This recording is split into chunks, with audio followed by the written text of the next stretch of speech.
Hey everybody, we are joined today on the S&B podcast with Ronnie Winter, the lead singer of the Red Jumpsuit Apparatus. Happy to have you, buddy.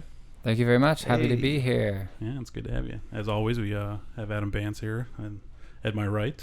How you doing, Adam? Having a great day. It's good. It's good. Ronnie, what have you been up to, man? I'm great. It's good to see you, Adam. Yeah. We met a long time ago in a galaxy called the UK. Yeah. Far away. Far away, and it's cool, man. I always liked you. It's good to see you over here in the States. Yeah, man. Honestly, when he said you were coming over, I was like, God, I haven't seen him for 4 years. Yeah, it's 5 years. Yep, that's about right. And then you know what's funny is like, people don't realize who are watching podcasts and stuff is you don't always know the person you're talking to. So it's cool to like see a familiar face and be like, "What up, dude?" when you walk in the room. And Trevor, I know as well. How you doing, man? Good to see you, man. It's been fun talking to you during all this fun quarantine time, learning all kinds of new stuff about each other. So it's nice. We definitely didn't have that relationship before all this. So no, we didn't.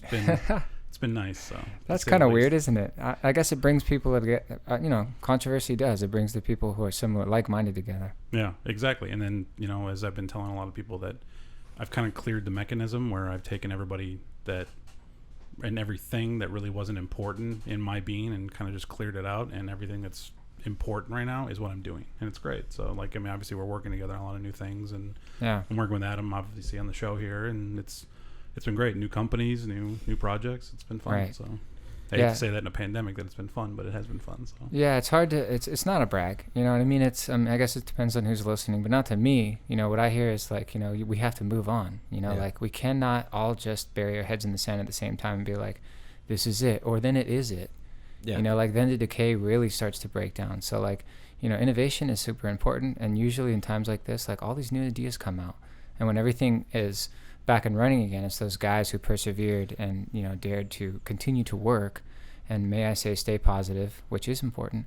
They're the ones who are on the top when it all starts over again. Mm-hmm. That's just what history says, not Ronnie. That's history. Yeah, no, it's absolutely true. Yeah. So I guess what have you personally been up to during this entire time? What's new in your life? Obviously, there's a lot of things happening. So secret video shoots. I'm still a full-time dad, part-time rocker. So the whole time I've been home. You gotta realize, for a band, if there's any band guys watching this, they know exactly what I'm talking about. Like, we have toured 17 years straight. There's never been a time that we actually took off. Even in between album cycles, or if we didn't put a record out, we were touring solid. Then there was anniversary albums in between then, which takes up a whole year on its own. So for 17 years, I've been doing one thing, road dogging it, and like this time since March, we've been home. So it's August now. You might as well say September.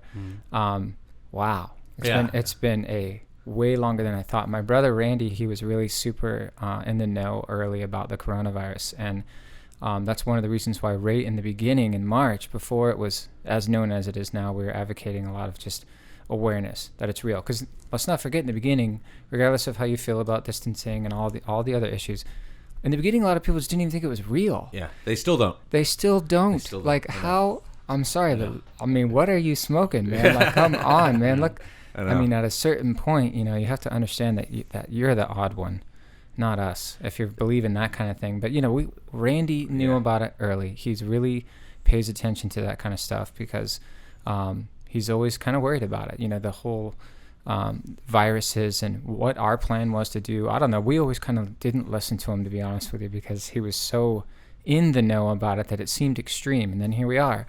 And he warned us. Yeah. He's like, dude, there's not going to be any more touring for anyone for the rest of the year. The entire industry is going to shut down. I'm like, who are you to make this kind of a statement? And he's from Florida. He's from Florida, guys. And he's from Florida. But here I am telling you right now, he was dead right. So we knew we had this last chance. And then again, here we are in August. So most of the guys who are touring musicians have had to completely change the way they normally live during this. And the crew guys too, front of house. The merch guys, the TMs, everybody that makes the show happen, the people who work at the venues, like this whole community has literally come to a screeching halt, and none of us thought it was going to last this long. No, and it's going to last a lot longer. So I know. If I was going to ask you a date that you thought you might see a 2,000 capacity show here in the U.S. Wow. You know what I mean? It's a hard question. They scare me right now. Last weekend in Tennessee. I've asked everybody. Yeah. Well, it's a scary question. Something that we would all feel comfortable going to. Right. That's a different thing. Rather than Chase Rice in Tennessee just doing his thing and screwing it up for the rest of us. But I get it. Like everybody, I even get his perspective. This is a complicated time. It's so crazy. So like eventually, when the machine is big, the Red Jumpsuit Apparatus has been around a long time, and I've been behind the wheel extremely in the last decade. But even in the beginning, I was the singer, but I had some influence. But when you're with a label and all these managers and lawyers, they make a lot of decisions. So in that time frame, and that whole entire time frame, I've learned that when the machine is huge, there's a lot of mouths to feed. So, and these people are coming at you hard to be fed. And some of them are emotionally connected to you. Some of them are physically connected to you. Some of them are business connected to you. But the one common bond between them, which is very bizarre, is they all have their mouth open and need to be fed. Not just need, because they got to feed people. So that pressure can build to make people do things that they wouldn't normally. So that's why I even understand the people who are performing, because this is real. This isn't some blog. This is real life right now, and bills need to be paid. And if they didn't have any kind of prudent reserve set, then they're in trouble. I mean, essentially, if their marketing plan for the rest of the year was tour hard, which, by the way, normally is a brilliant marketing plan because it works and it's fun. Live music is just such a fantastic job. We've always told our fans, like, this is the best thing that ever happened to us. Like, we don't care if you like one song or all of our songs. Like, thank you for even liking one. And then they're always so surprised when we take that approach, because I've been able to do this for that long until this year, so, and we're not as big as the artists you just mentioned. So, but at one time we were. So I understand the pressure. I understand when everybody's coming at you, if you can't figure out a way to generate income, even though it is maybe not the right decision at the time, you're going to pull the trigger anyway because you're just too stressed out to the max. I presume that's the situation, but I don't know. Or maybe he's just like, I don't care what anyone thinks. Who knows, dude? Yeah. No. We were touching on that. Is what is your thoughts on people that are playing shows right now, then? Because people are out there working. We've talked about it before. There's people out there making money right now. It's just they're doing it very quietly so that they can make money and not get harassed over it if there is need to be harassing them. It's the fact that they need to feed. The Chase Rice thing. We keep mentioning Chase. Sorry, Chase. Yeah. It's the fact that he employed 35... I didn't even know about it, so... Chase Rice held I'm not here to burn a guy I didn't know about. No, he did a tour where... It's not a burn, though. I think what he did was kind of what you said. There's a lot of mouths to feed. Yeah, but he did it... It was a 10,000 capacity venue, and he put 5,000 people into it without any social distancing measures. Okay, yeah. And the videos and the pictures of it was like... Whoa. They were a little It was rough. like COVID never happened. Right. A little rough is a little bit of an understatement, bro. It was like that aside. COVID. Yeah, that aside though. Well, let's dig into it. The guy employed 35 people to do it. Right. He could have killed. Yeah, he could have killed hundreds of people doing it too. So that's where you have to look. So are you asking what my what is opinion? What is your opinion on the fact of people doing shows still? Because they have to make money, clearly. I'm putting in your opinion there. People are still doing shows right now. What are your thoughts on that? Well, now that I have the full context of the situation, I would say, that's a mistake. I mean, if you are pro awareness of the virus in general, common sense, like the quick numbers that you told me, they don't match up. That's not following the rules. So, but Are musicians really known for following the rules, though? Like, no, we're not. That's so, why like, they're called rock stars. Again, so this guy, like, sounds to me he's just doing what he needs to do. It's not me. It's not my style. And that's what's cool about music. We all make our own choices, I'm sure a lot of people looked at that as courageous. I mean, look, it just depends on who you're talking to. Mm-hmm. Like, hey, he went out and did what he had to do. You know what I mean? Like, so... I don't know. As far as I'm concerned, it's definitely not how I would do it. I would just try to work as hard as I can with the officials. We were talking about this too, about really like tweaking and going out of your way to provide in a really extreme way the social distancing that would be necessary to actually pull off a concert like that without literally anyone getting sick. My goal would be 0 infection. Mm-hmm. And I think it's doable. I think it's possible. Oh, there's the picture. Okay. Well, I'll tell you one thing. They look like they're having a good time. So I'm not going to hate on that because that is my job and I know what that feels like. But I will say it makes me a little jealous. That's kind of an interesting emotion to feel. Like, it makes me a little jealous that they got to do that. But at the same point in time, I have people in my family that are high risk. So that's the very next thought that pops in my head. And even if that would have came here and I was the biggest fan of his on the planet, I would not have gone to that show. Yeah. I can tell you that personally. It's just there's a demand out there. People want to go to shows, and That proves it. Yeah. Well, all of it. Look at Sturgis. Sturgis, there was 500,000, 750,000 Right. people that showed up to that this year again, and everybody played. It was like it never happened. It sounds to me like they're putting the artist in the pickle. It's like, what do we do? Yeah. It looks to me like the people want shows. Look what I just saw. Yeah. You don't got to show me more than that. I don't need to see somebody's Facebook rant. Like, there's a picture of a bunch of people who wanted to see that guy play. So, like, there is definitely a need. But then there's the county restricting it. So here we are in the middle as artists. So it's almost like I can understand where this guy's at. It's almost like no matter what you do, you're in trouble. You're damned if you do, damned You're if in you trouble. don't, So you might as well make some money, right? I don't know. Yeah. I guess. And give people a rock show or a country show, whatever that is. But is that our responsibility as the industry, I guess, leaders, meaning the agents and the managers and the labels, to say, we can provide you with that product? Should we give that to you and then play the show? Or Adam is obviously firmly against that, which is great. That's the op-ed of it. It's just the fact that since we have the ability to provide this service, should we? Or should we hold it back and say, sorry, your guys aren't ready for this? Even though you would show up and pay money for this, we can't do this. So It's a great question. I don't know. What were you going to say? I think that no. I think honestly, you're tempting fate. Really, Yeah. you're putting something. You're like dangling something in front of you. Hey, do you want some money? Here, go out and do something you love, but you can jeopardize people's lives. Right. And personally, I think that's the problem. I agree. I lean towards you. That's it. It's like, yeah, everybody wants to go. I was going to shows 4 nights a week. Yeah. Does it hurt me? Of course it hurts me. Yeah. But at the same time, I don't want to bring it home and, get people sick. Yeah. That's it. That's compassion. That's the end of that's the underlying factor for the whole thing. So it's compassion versus profit almost. Is the situation. Incredibly. It's questions that I don't hear a lot of other people talking about in the open. But it's definitely, I agree. Like, everybody is taking a hit. So that's one thing. Like, all my friends that I talk to in the industry that are still alive, that haven't completely just literally pulled out of the industry and just changed to their careers, because there's been a lot in the last, 6 months where people have just been like, okay, done with this. I'm like, this is my life, so I don't get to do that. You know what I mean? But so then we innovate, like we were talking about earlier, and stay alive. But of all the ones, let's touch on that. Let's touch on the innovation. What is the ways that, let's help some bands out? Obviously, you don't have to give away all your secrets, but what are some ways that bands can be innovating and trying to dig up new revenues potentially, or even just themselves? What can they be doing that you're doing? Well, there's I'm not going to talk too much about all the obvious ones. So all the obvious ones are, people are selling merch online, people are streaming online, and everybody's talking about how that's working. But I haven't done that. Not really. I've gone free since March every single time. We probably will do it in the future. There's plans to maybe tackle that. But for me, it was more about what it's always been about, getting the music out and collecting revenue on the back end. Yeah. I'm patient. And I hear a lot of artists complain about not making royalties.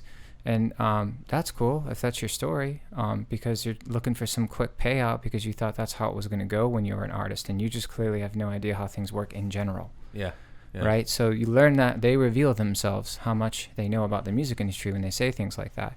It takes years and years and years of a culmination of building of streams and fans and marketing, decades, if you will, to get to the place to where you're finally making enough on streams to run. And you don't have to only solely rely on the things that we already discussed. Yeah, so you're at what, 1.4 billion right now? 1.4 billion thank streams? You. Yes, we are. Congratulations on that. That's awesome. Thank you very much. And, for a little emo band, that's pretty huge. So, again, if you're... gigantic. Right? It's gigantic. You got to remember who we're talking about. Yeah. We're not a huge band. We've had a couple... We have had a lot of number ones.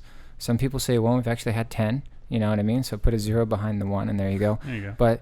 we've had one mega one, or two actually mega ones, and the other ones have been sprinkled in that time frame. So that's what I'm trying to tell everybody. If you really want to make money as a musician, you're in it for the long haul. That's how it's going to go. And eventually, if you don't give up and you continue to work, if you bring in great team members, great people on PR. We have a guy named Ed Bunker who's coming on PR for us right now. We have Create. We just brought in Music Group, a distributor who's just controlling the distribution. So we're still independent and not signed. And we've had the best release this week with our new EP that we've had since our debut record. And we did that 15 years later independent. Yeah. We Without matched. touring. That's right. Without touring Yeah. in a COVID situation. Mhm. Yeah. So what everybody told me to do was freeze everything and hide. Don't post. Like all the artists, that's what they did for a while. I mean, I'm not going to name names, but go ahead and look back. Do some time machine work. Mhm. You'll see most relevant artists in my scene posted almost nothing, or talked about almost nothing relevant whatsoever that had anything to do with what were going on for months. And then they started to peek their heads out of their shells and go and so, okay, is this safe? Is this safe? Not us. We ripped right into it, man, right away with a super controversial lyric video for our second single called Brace Yourself, which crushed it because we weren't afraid. Yeah. And of course, there's always going to be a few people who are like, you're trying to make money off COVID. No, we're not. We didn't monetize the video. Yeah. Oh, and that's after it was at 1 million. Shut him up real quick. So who's making you money? got him real The quick only on one that. making money off that one's YouTube, maybe. Yeah. Not us. And Yeah. and I hope, and I think they probably did because they're smart. They probably, whatever they did, they shaved off some of that to the COVID relief fund because they're smart like that.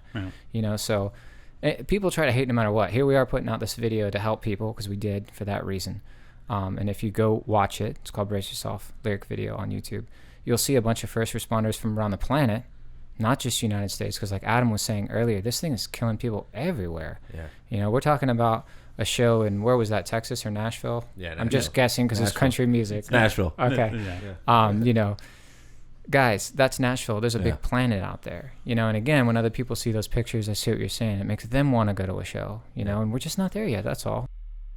Agent Live 360, the world's first and only publicly offered CRM software designed specifically for sports agents. AL360 is an incredible state-of-the-art software that does everything from keeping track of clients, professional, and college teams, to even company finances and client return on investment. This system does it all. Visit agentlive360.com for full details. Go check it out. Did We're you hear just- about we're that just one not in there. Germany? No, but I assume the same rules applied. Well, it was interesting. They had it was a test show. So it was 2,000 people, 2,500 people? No, they were doing their first arena test. They had people come to an arena show, and it was I forgot the artist. So. Yeah, but there was a limit cap on it, right? Correct, but they had it was in an arena, and they wanted to see how it would play out. So, but it played. And they spreaded them out, and No, they all put them together, and they tested who got it. So essentially, they Whoa, put them in. what? But they Yeah. all wore masks. that's what they did. That's crazy. Oh my It goodness. sounds crazy. It was. I don't even understand that. I know that was the thing, right? That same thing for me. I'm like, But they all wore masks because it was required to wear masks. It's but almost- it's also What does it have to do with music at that point? Now it's just a science experiment. Why even bring it have up. the band on Bring it up. stage? it's oh yeah, I'm gonna say it's they got people that were low risk, so clean health. And then they signed. Basically, they signed. Oh, let me. Yeah. And then they suckered them in with a rock show. But really, it's a bunch of scientists going, hey, don't worry about what we're doing. We just want to see what's going on with your human body. I don't know about that one, guys. It could be worse. It could be the mayor Yeah. of Las Vegas saying we'll be the test subjects. So. Well, then I would, if I was a Vegas Indian, I would move then, immediately. Yeah. Buy an RV. You can pull it off in 24 hours. Speaking of that, Start an Airbnb and on your house, buy an RV, get out of there, then start renting your place until somebody smart comes in there. That's what I would do. Leipzig. yeah, Leipzig. Weird stat about RVs. RV sales are up like 400%. I've always been a high advertiser of RVs personally.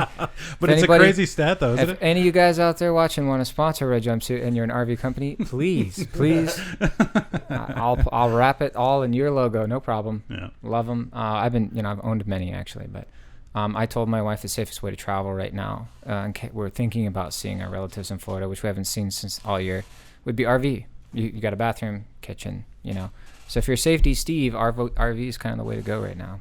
So Is this the Germany show? Yeah, 1,500 people took part in the experiment on Saturday in an arena in Leipzig.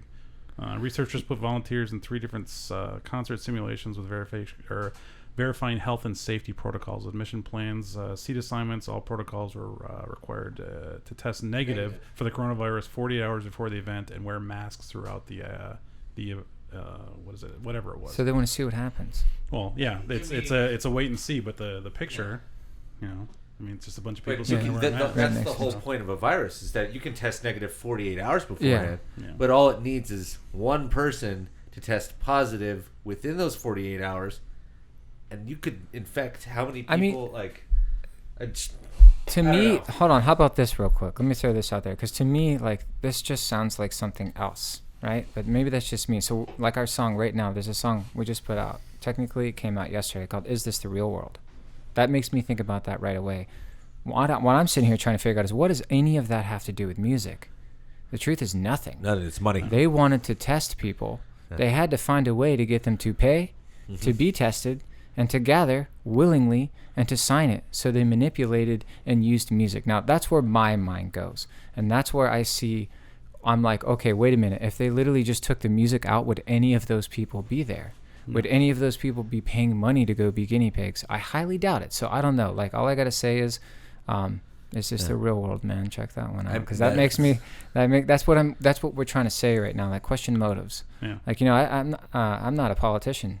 I don't have a lean to the right or to the left. I've always been whatever I'm thinking this day. I live in the day. I learned that a long time ago, and it's a very, very valuable lesson for anybody who worries too much. Because there's only so many things you can affect. It starts with yourself, right? Yeah. So in that situation, all I got to say is I'd question the bigger motive for sure right off the bat. I mean, what's really going on there? Is it really a rock show? Yeah.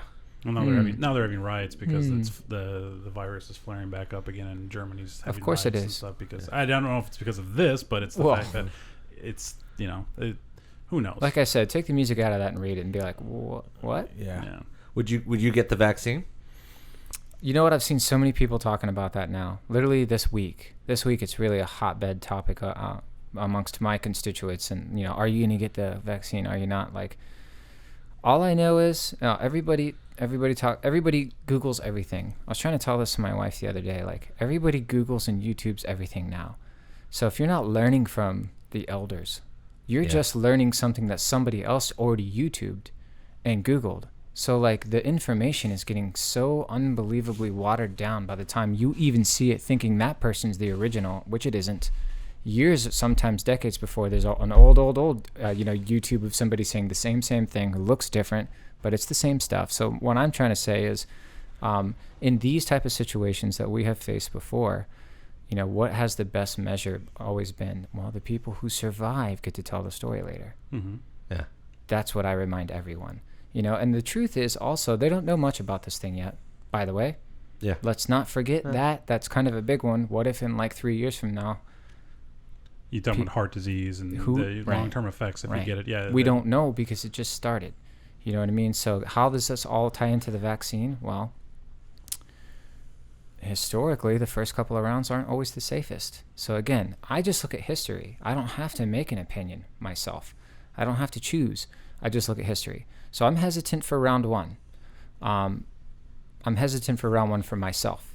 Some people out there, people have to do it. Like, this is such a crazy thing to say out loud. But again, I'm just a singer, so like no one really listens to me anyway. So it's all you're not good. A singer. You're a voice. You're the one that people would listen to because obviously people are drawn to your music and they hear you. But go ahead. Well, respectively, thank you. Yeah. Maybe a few people care. If they're listening, I tell everyone to look at your own life. Don't blanket yourself into any statement. Like for me, because of what I already discussed, I have people who are high risk very close to me, who are in proximity to my home, who are going to be in contact with me. I'm not going to get it right away because I want to make sure that it's not going to give it to me. Because one of the ways that vaccines work is you get a low dosage of it. Yep. Okay, everybody knows that. You don't need a scientist to tell you that. So some people sometimes actually just get it. And the vaccine doesn't work for them. Yeah. And they don't usually die, actually. They get like a mild version of it. But you got it, and you just gave it to yourself. So for that reason, I wouldn't take it right away. But will I take it eventually? Of course. Why? Because I want to go back to Disneyland.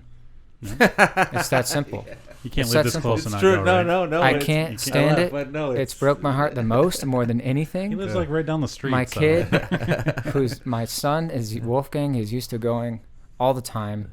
And when he looks at me now and he just doesn't understand why he can't go, and I'm like, there's a virus. And he's like, oh, yeah, there's a virus. I'm like, there's, of course, way, way sadder things happening out there. And I just try to keep things light for me personally. But really, truly, that would be probably the only reason why I would get it, because that's just how much of a weird guy I am. Disneyland. But yes. How amazing is that, though, that, like you were saying, you've been touring for, 17 years straight? Yeah. And that it's taken a world pandemic to enable you to be with your son for such an extended period of time. I remember when I was tour managing artists, and it's every night, Skype, FaceTime every night, Skype, FaceTime. And before a lot of the artists that I was with, before we even had an iPhone, it was try to find a hotel with a service. It was super hard. It's crazy. But now, you look, I'm trying to like, well, the artists that I'm talking to, trying to, the bright side of this is that you actually get to see your son. Yeah, not missing No, birthdays, you're right, man. not missing Up, holidays, Other people. There's downs and ups to everything. And it's hard. I'm glad you brought that up again. So this is really geared to any, artists, like you said, or people who in the touring industry, but like they need a pickup right now. Yeah. Some people are like, how dare you? You do music for a living. You had a good run. Whatever. These are good people, and they all have families, and they're all really hurting right now. And you're right. The cool thing has been this amazing quality time, and not only it's even more than usual because there's not all these distractions that I would normally be distracted, like Disneyland. I'm not going this place, that place, this place, that place when I'm home. I'm staying home because there's a virus out there. So it's really this concentrated, like implemented quality time that I don't know if I ever would have got. How's I can the honestly homeschooling? say it's going good, actually. I mean, my wife and I like are super into being parents. Yeah. So for us, it's just like an all day, everyday thing. And then when I look at my email and I have like 15 backed up emails, I'm like, oh crap, I need to work a little real quick. And she's like, okay. 15? And we take turns. I want 15. Yeah, that's that hour. That'd be fantastic. Oh yeah, I'm like, what? 15? Yeah, in that hour, in that hour, And so you try to knock out the most pressing right away, and then also still go back to being service, so you're not leaving your spouse completely on her own, who is also going through quarantine and being a parent, who is also an artist struggling. So that's our situation at my household. It's two independent artists who are both parents who lost. And yes, I had a nanny. It doesn't make me ashamed. And the reason why I did is because I produce and record bands constantly when we're off the road. So even though I'm home, like this room here, which is super awesome, my studio is awesome. I got the best gear out, and I always have had it. And I'm tracking people, not anymore, So it really just has been mom and dad time, other than sneaking away to do secret video shoots, as we talked about earlier, which will just always be that thing I ghostly talk about. You gotta have the hobby of the secret video shoots, though, right? That's right. Well, that's cool. It's coming out Friday. We'll see. Yeah, it'd be good. When's the last time you guys put a record out? Our EP, actually, our newest release, called the Emergency EP, came out on the 28th of August. So it's very brand new. It's still in its infancy phase. It hasn't even been out a week. So far, it's been really amazing. Definitely Allison Higgendorf at Spotify has thrown us a lot of love. Remember, we're not signed. We don't have an actual label. We just have a distributor, which is completely different for all you tech spec checkers out there. We had the best Spotify playlist release of our career since Don't You Fake It. So I mean, that's just amazing, and that's all relationships that our guy Ed brought in, and when you hear artists talk about like, oh yeah, like Spotify really helps, or I hate Spotify, I've never really, we can bring them all in. Pandora, they've been a huge supporter of my band as well. YouTube, all Apple Music, like all of them. Like I like them all, and the reason why I like them all is because they've enabled me to stay independent. You see people who are like, oh, I can't stand streaming, but I don't understand that, because the truth is music was free, and we talked about this a long time ago, and we actually got laughed at in the press. And if they screenshotted that and posted it now, everyone would be laughing at them. We really said this is the future. This is back in 2013 or 14, before it was super, super, super prevalent like it is now. Now it's digested into the mainstream. Everybody knows about Apple Music, YouTube, Spotify, Pandora. So like we don't have to explain those things anymore. We were still explaining it to literally like major media outlets in defense of actions that we took, and it was wild to see them be so disconnected from reality, which I mentioned, and then they quoted and made themselves look even dumber. They used my quote, and it looked even dumber, and then they shared a photograph that didn't have photo credit. It's crazy, you know what I mean? Like everything about their response was just literally like, wow, you're disconnected and you have no idea what you're talking about. Here we are today. Streaming is only thing. It is the thing, which is what we said. So again, Spotify, Apple Music, Pandora, YouTube Music, Deezer, Tidal, all those ones, everybody knows about. Like those have enabled bands like mine to just continue to exist. So because of that, we don't ever have to stop. Real independent musicians, real ones, who aren't just signed to an indie label, because by the way, that's not independent. You're signed to an indie label. Really independent musicians will always love streaming. It's the only way for us. It's easy to get out to the masses. Right. What do you think about? Here's another. Here I'm going a little bit off topic. I'm going to a random one. What do you think about the film industry now What about with movie theaters? Where do you see that happening? You know what? There's been a lot of like back and forth with that. You know, like first I think it was I don't remember there was a big production company that pulled theirs away first from AMC a couple weeks ago. Universal. I think it was Universal, but we can fact check later. Or a lot of times I'll just be like, hey, put a little text up there on the screen saying we fact checked this and it's actually this. So we're admitting that we don't know the exact we'll put one. a bubble. I know what I'm talking about. They were major. Everybody saw it. It was about a month ago. So that was like the first thing I saw that really kind of shook things up. And they were upset, right? Everybody was upset. But then look at Disney, right? So Disney just released Mulan. Even though if you're a Disney Plus customer, which I am, and I'm a happy customer. Having kids? Yes, Yeah, I love exactly. it. I don't think you cannot be if you have kids. Well, it's not even that. I don't have kids, and I've got Disney Plus because I love National great. Geographic and Star Wars. Who doesn't? I mean, Mandalorian. Yeah. Oh man, that'd be a whole nother That'd be a whole nother podcast. they're making a second one. Oh, I know all about it. I know too much about it. Biggest Star Wars fan ever. First single on the EP that I was talking about earlier is called "A Long Time Ago in a Galaxy Called LA." So if you're a Star Wars fan, you obviously catch that reference. Cat clothing for all the cat lovers in us. Visit catclothing.net for their full line of cat-inspired clothes.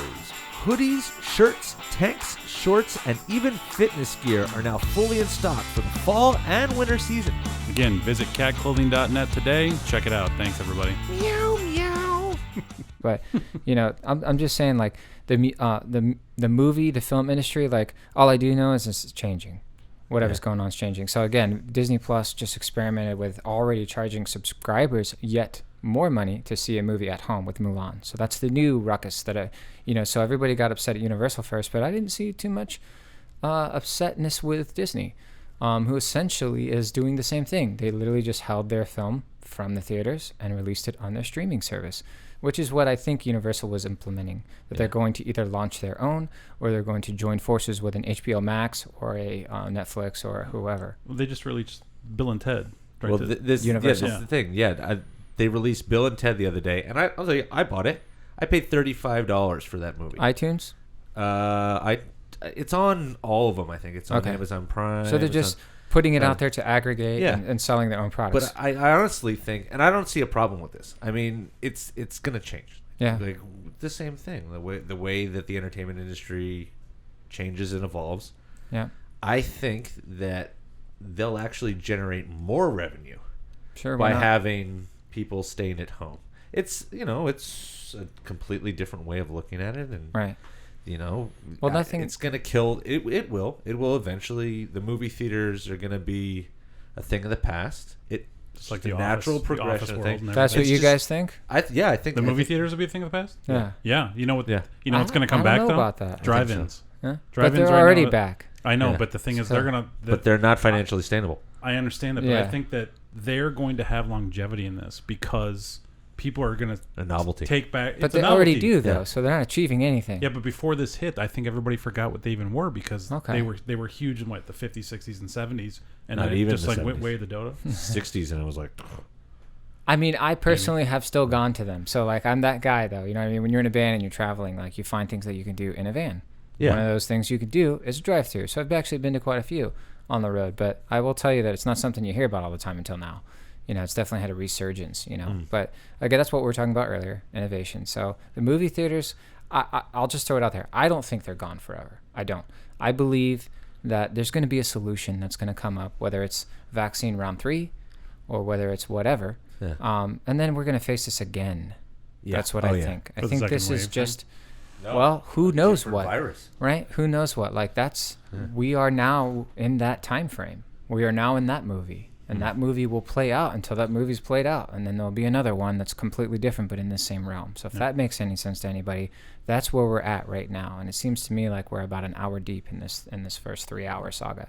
So like this one has to play out first all the way before I think we can really decide who we think is going to go away forever and who isn't, because I know that some of these companies, they do a lot of good things too that people never hear about. They do a lot of charity work. They donate. Yeah. So it's sad to think that movies will be gone forever. I don't know. I think there's too many rich billionaires with nothing to do. One of them, not movies, the movie theaters. That's what I meant. Okay, sorry. Yeah. I just don't see it being gone forever.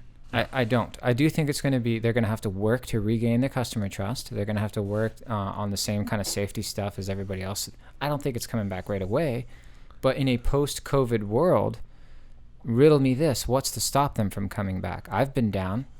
I've been way down, and now I'm back up, so like, it's on them. Like I said earlier, if they fight, they'll stay alive. If they unite and they make intelligent business decisions, I do think the movie theater industry will survive. And I don't think Disney and Universal, by allowing fans to watch movies at home, are wrong, because we're stuck at home right now. It's not our fault that we can't go see your movie. We would if it wasn't for the virus. So why should we be penalized? Why should the studios making the films be penalized?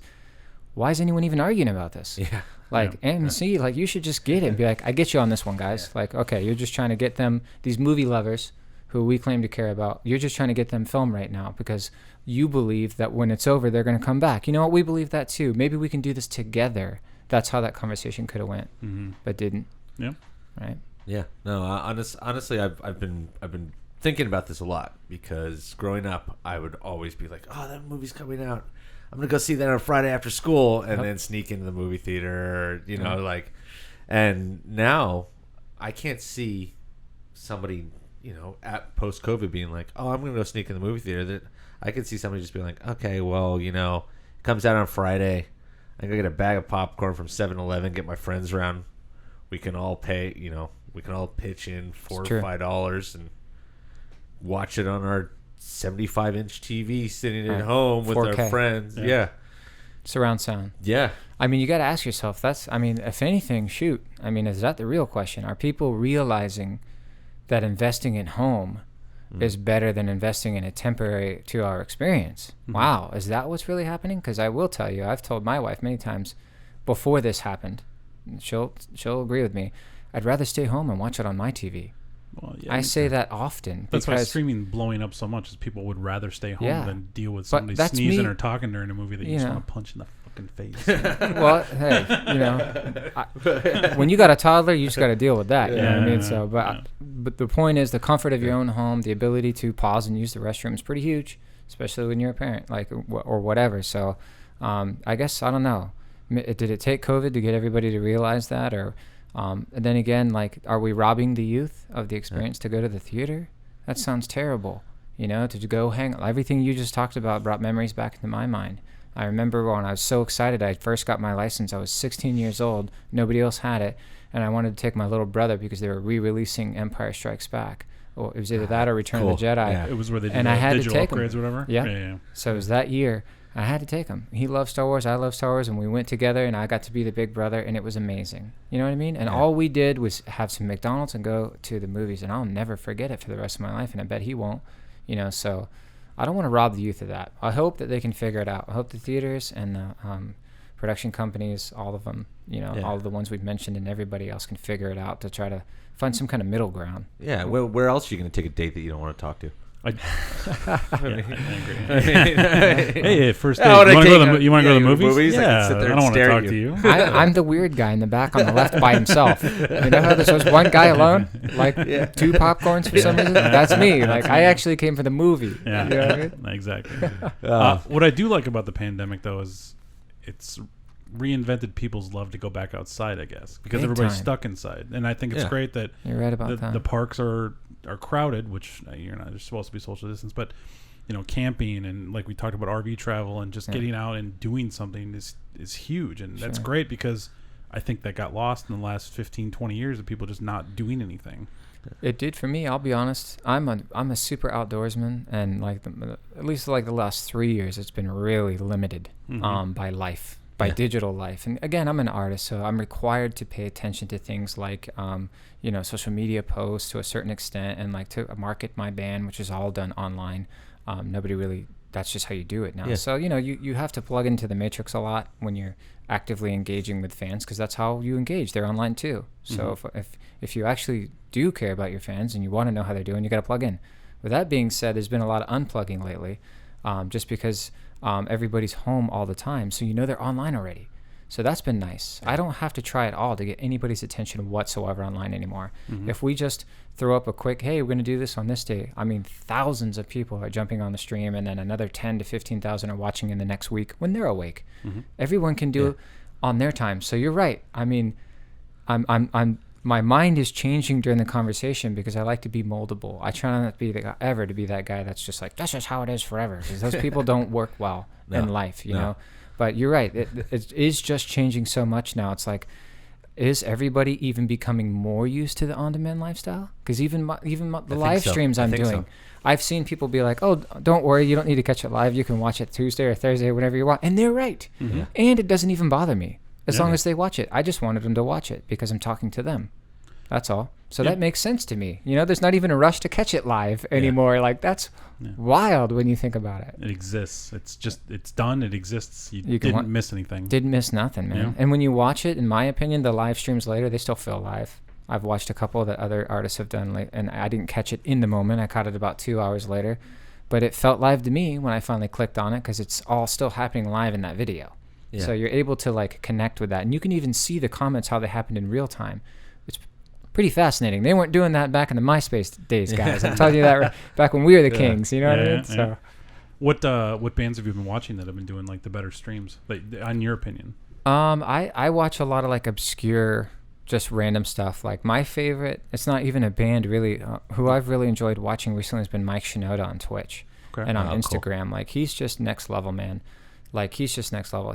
I can't even go into all the things that he's doing because it's too many things, and there's probably a million that I'm missing. But when I watch him, essentially what he does is he takes different kind of requests constantly, but he's not just listening to people. Like, he's talking to them the whole time and engineering in the background. It's nuts. So he's actually working on music while he's talking and reading and answering. So I'm a pretty good producer, but I would never even try that. I'm like, I have a whole different workflow. Like, that would not work for me. You know what I mean? Thank you very much. But it totally, I mean, he's a genius, clearly. So I've been inspired by some creators, specifically him, Mike Shinoda, like, which I never would have, I don't think I ever would have said that before, because I never would have watched his stream before, because I wasn't into watching streams before. Mm-hmm. But because I had to do it, I started watching what other people were doing, and he's killing it. So if you want to know how to do it right, I'd say check him out for sure.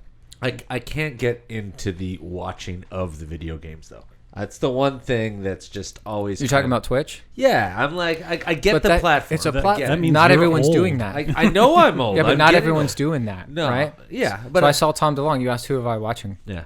He asked, all right, I'm sorry. Whoops, that's a huge mistake. Why? Why is that a mistake? Because I said the wrong guy. Oh, you meant Mark. You meant Mark? I'm like, yeah. Mark. Like, but luckily, did you watch the Aliens? I corrected. Or what are you watching? Hey, I love Tom DeLonge. I do too. Super fan. He was right. And he was right. He was right. He's always been right. Right. Yes. He's always been right. And we've said that in the past. We love Angels and Airwaves as well. It's an amazing band. We played with them in Radio City Music Hall, sold out in 2007. And I got to meet Tom backstage. And it was us and Angels and Airwaves and Busta Rhymes. It was an amazing show. And he's the nicest guy ever. Super tall, by the way. Yeah. Super tall. Super nice, Tom. Dude.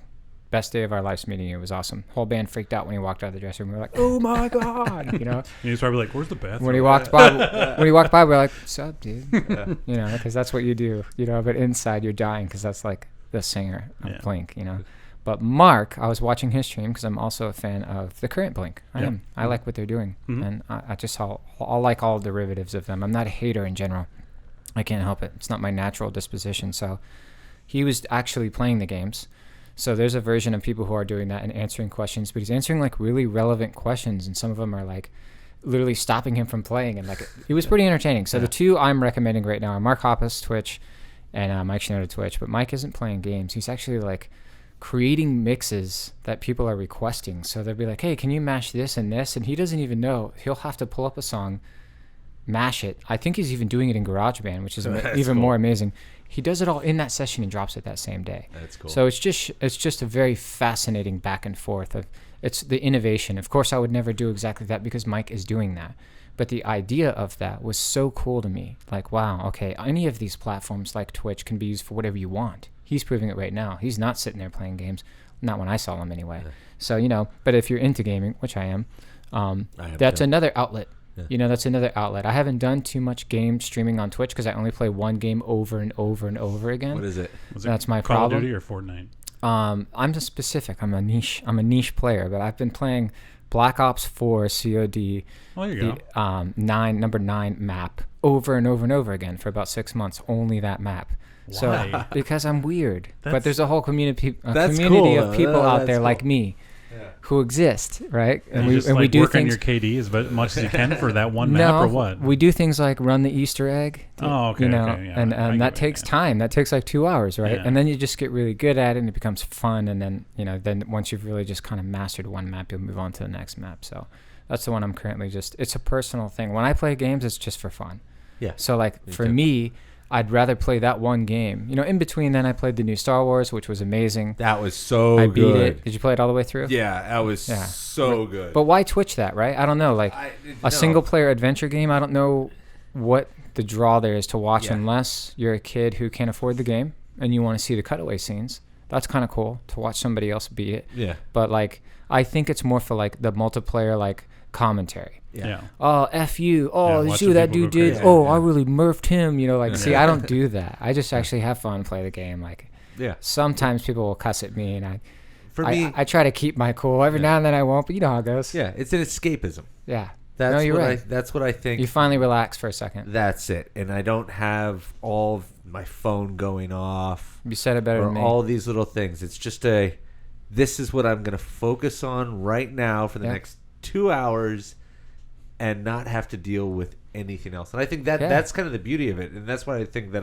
I don't personally get watching somebody else. Right. That's a Because you're a personal real thing. gamer. But that's for me. Like that's a No, I get exactly what it's- you're saying. I'm And not sitting there like, oh, I'm going to make money at this someday. Yeah. And I mean, I play Mario Brothers, bro. yeah, I mean, Original Nintendo but all day. it's an escape for me. That's it. That's just a very out. I agree. And I feel better afterwards, Yeah. So I'll get like a 2-hour session in and move on with my life. Yeah. But some people, just like everything else in the world, become addicted to it, and they just can't stop. So like I think Twitch is a healthy place for them. So at least they can just kick back and have it on the screen and get that fill and then still go clean their house or whatever and not Yeah. just be like their life being taken over. So I kind of get all of it. I think Twitch is great. I'm an avid gamer. I support no matter why you watch or participate. But me personally, I'd rather play on there and meet people than just have people watch me play. Yeah. You know what I mean? I wish it was a little bit more of a social network in that regard where you could literally, it's hard to meet gamers who play exactly what you play, just a game. Yeah. Like you said, it's just a lot of people driving revenue. And I don't want to do that. So I just lurk in the background and watch people like Mike and Mark. Yeah. Well, there's actually another thing. A friend of mine, I met him at my friend's house probably about 2 months ago, and this was his idea. He liked video games. He had a lot of contacts here in Los Angeles, and he started thinking of revenue streams to be able to drive towards certain artists. And you know how Cameo is like, hey, have your favorite celebrity. I like Are you Cameo. doing Cameo? I don't do them, but I'm on there. We should sign you Well, up. he actually created this platform where it's play a video game with your favorite artist for 30 minutes. Or, Oh, wow, look at that. like kind of that kind of way of driving more revenue towards these artists that are staying at home that Right. have, and somebody that's like, hey, yeah, I'll pay $100 to go play somebody on Call of Duty for an Is that hour like the or two. ninja thing? I where wanted you to pay actually, 100 because grand? it's a great idea though. That's the thing. It's But like, what's the difference? Right. So then, like, how does that differ from Twitch then? Because if a Twitch streamer announces that they're going live, essentially, if the room is open, the first 4 people who see that live feed and click in, they can join right away for nothing, for free. You know what I mean? So Yeah. it depends on who you're using. I think that would be like really good for artists who don't Twitch. yeah, So it's finally a way for the gamers to approach that artist. yeah, So for me, like I personally have a Twitch account, but I already told you why. I think I have 20 followers on purpose. I've kept it super ghost, just so I can go watch other guys. You know what I mean? So I can see what other artists are doing, and I enjoy Mike, and I enjoy Mark. Those are my favorites currently. So but we don't have a banned Twitch account, so for us it would be great if anybody out there did want to play with Red Jumpsuit, because we don't drive revenue on Twitch and we don't offer that. We could offer this. Yeah. Here's a way you could do it. So that's kind of cool. I think if the artist was already big on Twitch, though, they'd be like, I'm doing that already. So Yeah. it's a cool Yeah. alternative, I think. Right off the bat, Yeah. I'd be interested in doing it for sure. Because like I said, we don't drive on Twitch. We drive on our .com. We Yeah. think that's the important place. We Well, think that was bands the need to idea. keep their identity. You Yeah. know, don't be a social media identity band. Let that spread your identity. So I'm going to take this a little bit away from everything else Go ahead. right now. Me and you, we've been all around the world. all around the globe. Where's your favorite place? It's like I said, good memories when I saw you. We actually toured together, I think, 3 different times. Yeah. In 3 different capacities. I was playing in a band in one of them. The first time, you were driving and playing in a band and helping us load. And I remember my first time, I think it was the first night we met you. You put a long shift in, man. You drove from the airport all day. You were there early. You got the van and the gear before that. And then we had to load upstairs in the back of that one venue. And I don't remember what it was, but you knew it when we pulled in. You're like, oh no. And we're like, we had to take all the gear up a double, this UK rickety metal, freezing cold. There's literally ice and snow on the ground. We had to carry it all upstairs.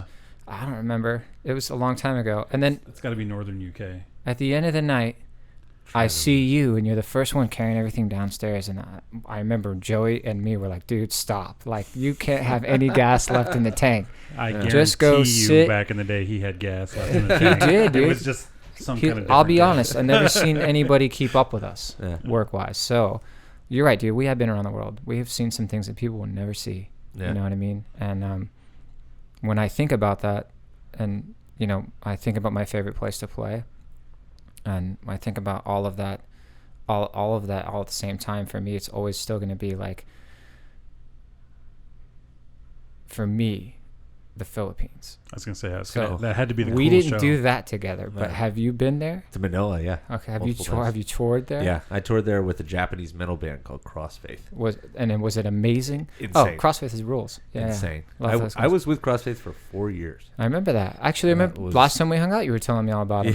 Yeah, that was some crazy shit. Yeah, I mean, so if you do tours, it's not anything personal. Some shows are just better than others, man. Yeah. And I'm telling you what, in Southeast Asia, like Manila, the Philippines, Quezon City, Cebu, that whole area, Indonesia, Japan, and then also obviously Australia. I consider all that kind of the Pacific Rim, if you will. Yeah. Just how I look at it. We just love it every single time we play that whole region, but specifically, the Philippines, Indonesia. I mean, the shows are just amazing, and the weather's awesome. The people are super cool. They're so respectful when you land. They do not treat you like when you land in LA. Yeah. You know what I mean? And they do not treat you like when you land in Jacksonville. Like they actually are literally honored to have you there. Yeah. You're like, what? Are you kidding me? Is this some kind of a joke? They're like, no, and they really are. Like it just so that from the minute you land until the minute you leave, you just get a whole different experience. So I don't know if maybe some of that will be brought back in the U.S. because I do see. Ask any touring musician, and I know you've seen it because you put your time in on the ground level just like I did. No matter where we are now, at that time we were on the ground level, all of us, and now we're not, and life is good. But the shows, there was a wave of people going to shows who just be sitting back there. They bought a ticket, they bought a shirt, angry. They liked the band. They came with a friend who also bought a shirt. They commented about how stoked they were to go to the show, and I recognized their face, and they're sitting back there, not having a good time. Ask any band. There's a whole group of them, and it's like they're there to have a good time, but they're also not. They're there for the social pictures. Yeah. They're there for the selfies and the videos of the hit songs for the bands who have songs that do have traction that don't have to be boosted, that just automatically SEO right. So when I figured that out, I was like, wow, this is crazy. They're like content grabbers. Yeah. You know what I mean? And they're not even grabbing original content. They're grabbing content from your band that you're producing live in real time and then trying to monetize that. And now everybody's trying to say they're the good guys. I'm like, whoa, is this the real world? Hello, we'll bring it back to that sentence. Right? Is this the real world? So what I'm saying is there's been a little bit of a loss of appreciation from some of the fans. Luckily, I haven't seen it too much from Red Jumpsuit, but go see any other huge fan, and you'll see half the crowd not into the music, just filming. Mm-hmm. Yeah, well, at first, I didn't understand why. I thought they were just capturing the moment. They weren't. They're all trying to monetize on that video. They want their version to be the best one that gets the most traction, and that I don't like. So hopefully when the real fans who have been starved from shows for so long because there were so many amazing bands touring, not just the U.S., but everywhere.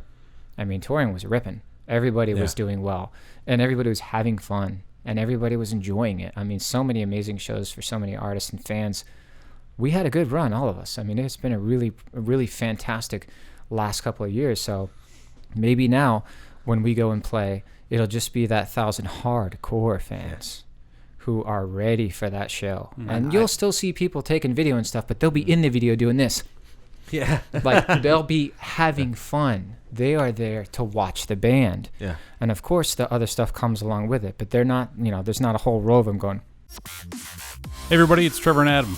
We want you to check out Dynamic Talent International, the boutique booking agency with a personal attention to their clients' needs.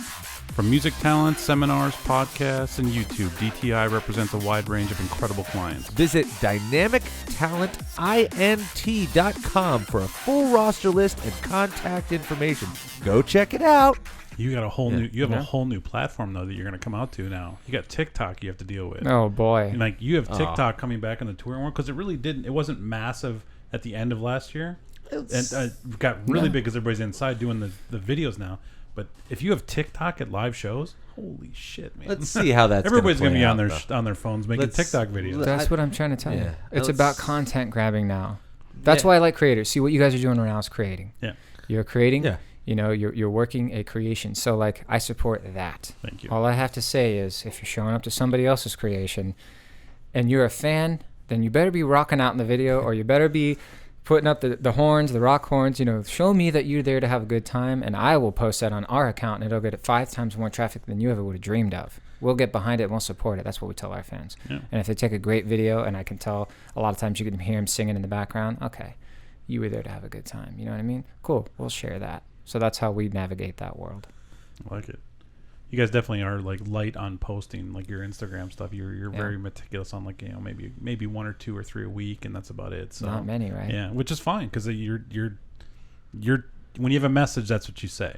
If you have nothing to say, you're just like, I don't talk to you right now. We are different. Everyone else is, quite different on the amount of, Instagram or tweet posts. But, obviously this is release week, or this was for us, so it's going to be a little heavy. You can expect that from many artists. You're going to, post. You're proud of it. You're proud of it. You worked hard. There was a lot of people who also worked hard, and you want to express gratitude, but you also want to continue to express that, that there's a reason why you're being so loud right now. And then I always think it's important to step back, because I remind everybody in our band that there's somebody else now. Yeah. Like, there's enough room. There's enough for everybody. It's got to be me or no one else mentality has to go now. And if this is bringing us all together, agents, promoters, bands, good. Let's work together a little more, like we already are. Like you and I said, and obviously now it'll be the 3 of us, and then all of us, and who knows, whoever. That's literally how it works. That's how entire systems are changed. Yep. So everyone's talking about all these other issues that are going on right now, but behind the scenes, the music industry is changing, man. Yeah, big time. It is changing hardcore and really fast. And the dinosaurs and they don't are flowing away as fast as they don't want everyone knowing about it. Yeah. I see stuff all the time that doesn't make press, and it's like, all right, this is the best time for them to announce that real quick, and that, because everyone's looking the other way. We were talking to Kevin Lyman a couple days ago about that, so it was interesting, his thought process and everything going on right now. So Darren had some cool things to say about that too. Yeah. Well, I mean, he's the guy. I'd take his advice over anybody. Yeah. I mean, he's the legend. I met that guy a long time ago. Our very first Warped Tour ever was before we were signed in 2005. We played a couple of months, and we played the Dirt. It was called the Kevin Says stage in 2005. It was an honor to get on that sucker. You had to fight, and it was always the bands that nobody knew yet. It was always the up-and-comers, and he picked us. We didn't have a manager. We didn't have a lawyer. We didn't have a label, nothing. He got our demo from a friend of his who I had handed to him personally, named Danny Wimmer. And Danny goes, dude, you got to check out this band. Like, I'm not really working with them yet, but I might, But anyway, they're really cool. They're from Jacksonville, and they're selling shows out. And he gave them to him. Nobody had heard of us, and he gave us the Kevin Says stage. Mm-hmm. I mean, people pay for staging all the time. And, he hooked us up. So from that day on, from 2005, I always thought that dude was super smart. And he picked us, and guess what? We got a record deal and went platinum. Yeah. Like, look at that. How did he know that? Yeah. He did, obviously, and then he did it 100 times more after that. He picked the next band, and every single time almost did they not hit. He produced a ton. The thing is, credit where it's due. This is the thing. He should have been an A&R, Kevin. You missed your calling. Well, I didn't ask him about this the other day because I didn't want to, but Kevin will probably watch this anyways. But a lot of people don't know Katy Perry, Eminem, right? They all played Limp Bizkit. That's what I'm saying. Limp Bizkit's more of a I get it, but like Eminem and Katy Perry, they're the two artists that you think of that aren't Warped Tour bands. Do you know what I mean? Like, killed it. Katy Perry, she blew up On Warped Tour. I remember because I saw people it. were like, that was I remember. Gym Class Heroes, though, right? That Also, was, yeah. I was on that year. They were doing both. Yeah. Yeah. Also cool people. Hung out with them a lot, you know. But like I said, I mean, he's consistently gotten it right. So I don't know. I definitely, you know, I look to the old cats, and that's what I was telling you guys earlier about being careful what you Google and YouTube and learn from there. You know, I'd rather learn from somebody like Kevin, you know, or a constituent who's discussed plans with somebody who has been doing this a long time, who has been around, as opposed to learning it from somebody else who's just regurgitating it over and over again and seeing that it has a bunch of views. A bunch of views doesn't mean it's right. It just means a lot of people watched it. That's it. That's all it means, you know. So I keep telling everybody, seek counsel of the elders that are close to you in these times. And he's one of them, and there are many others, you know. But there's a great example.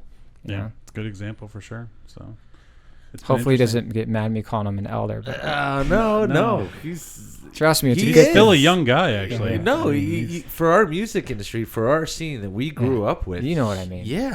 Incredibly, and he would. I mean, the guy's a genius. Yeah. Like, and I respect him.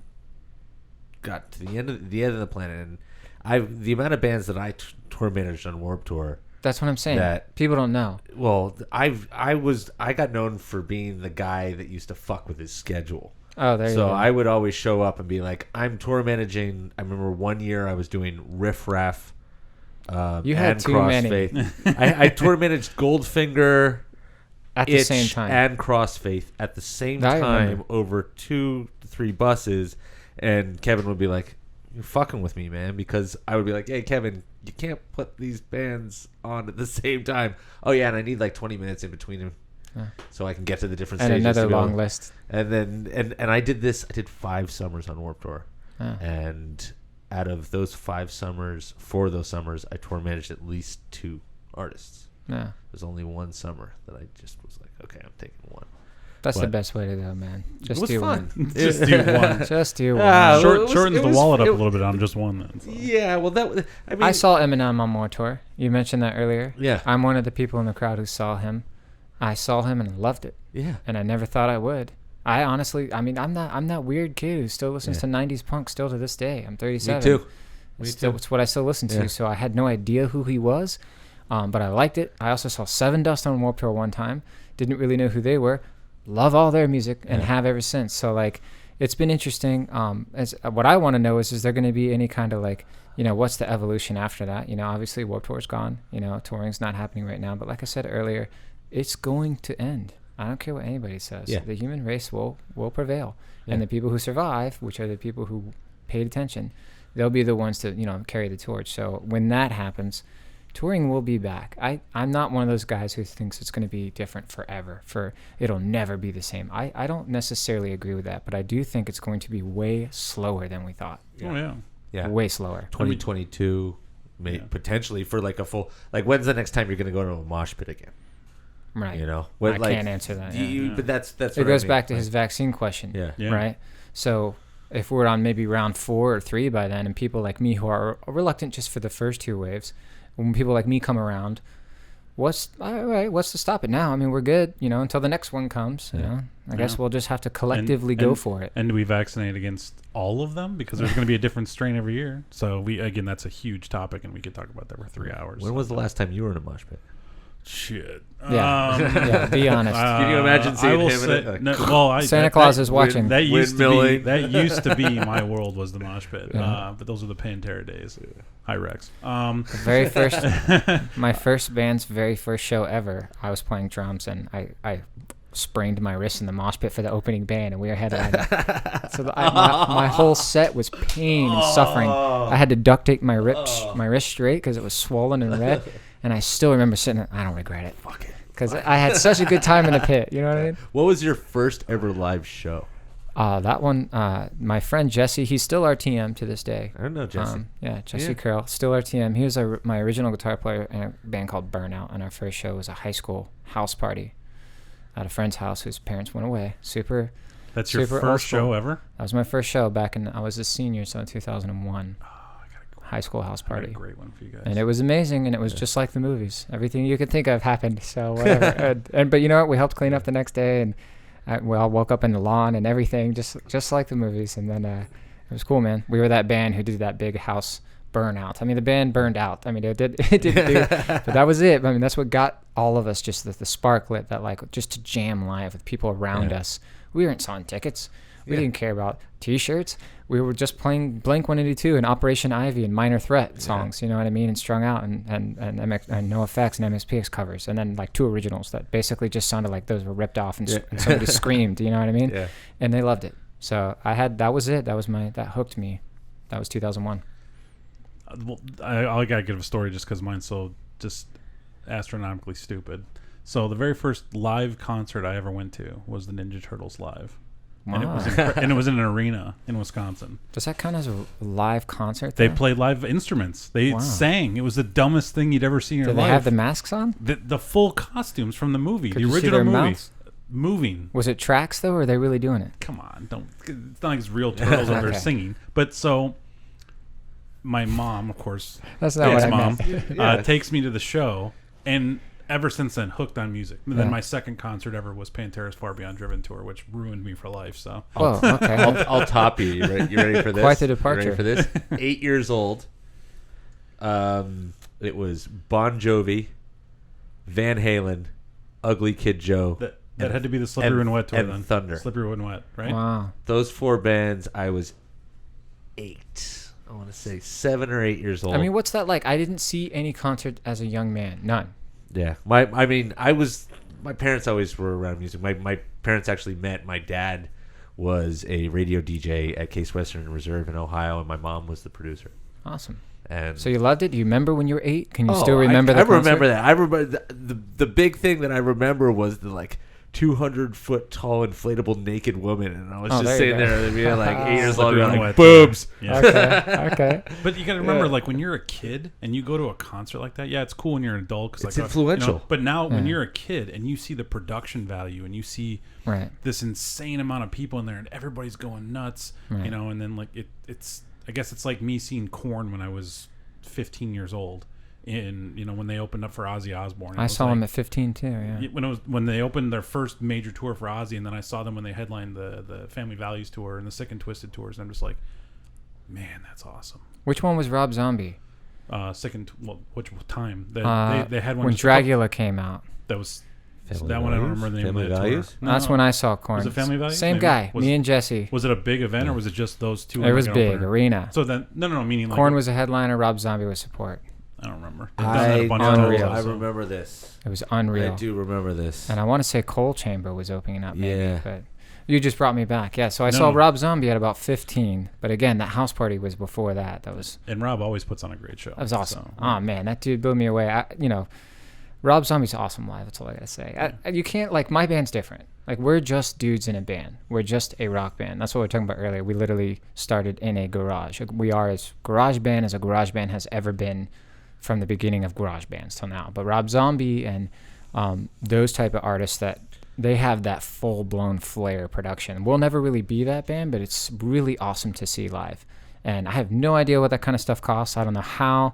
I'll never understand how they afford it. Yeah, when you have a band that's making, let's say, $100,000 a day, and you spend $20,000 a day on production, I'm telling you that what they bring out is impressive. Yeah. When you know the costs, it's like, wow. I mean, people. That's why you have to pay more. Yeah. Right? That's why you don't have to pay that much to see us. We're just jamming, guys. I'll be like, we're just gonna rock this music and keep it punk and old school. But when you go into those big arena shows, like it really is so pricey. It's so like when you're in production, and that guy's been doing it for a long time. It's not nothing new to him. So I'm sure it's been. I mean, look at Rammstein. Oh, the pyro. I'll budget go with Rob Zombie. I'll go with Rob Zombie. The pyro budget on Rammstein is something of a mind blowing number. Right? Yeah, it's 7 figures. On one of those tours. It's crazy. We talked about Germany earlier, so we're good there. They do whatever they want. That's all I'm gonna say. They got that. They can do whatever they want apparently. So, well, we loved having you on today, man. It was great. Anything you want to plug before we go or mention, or go for it? No, just if there's anybody else out there wondering about whether or not they should listen to this group or that group, or who's telling the truth or who's not telling the truth. None of that really matters if you're dead. There you go. I'm going to make it that simple. So, Cool. level heads will prevail. That's great, man. Keep a clear mind. And if you're worried about yourself and you're feeling a little bit depressed, there's a surefire method every single time to help get you through that day. And it's just do something for somebody else. It works every time. Try that out. Awesome. Well, Red Jumpsuit Apparatus, Emergency EP. It's out now. It's out now. Go check it out. Thanks, everybody. We'll talk to you later. Thanks, buddy. All right. Take care. Bye-bye. All right.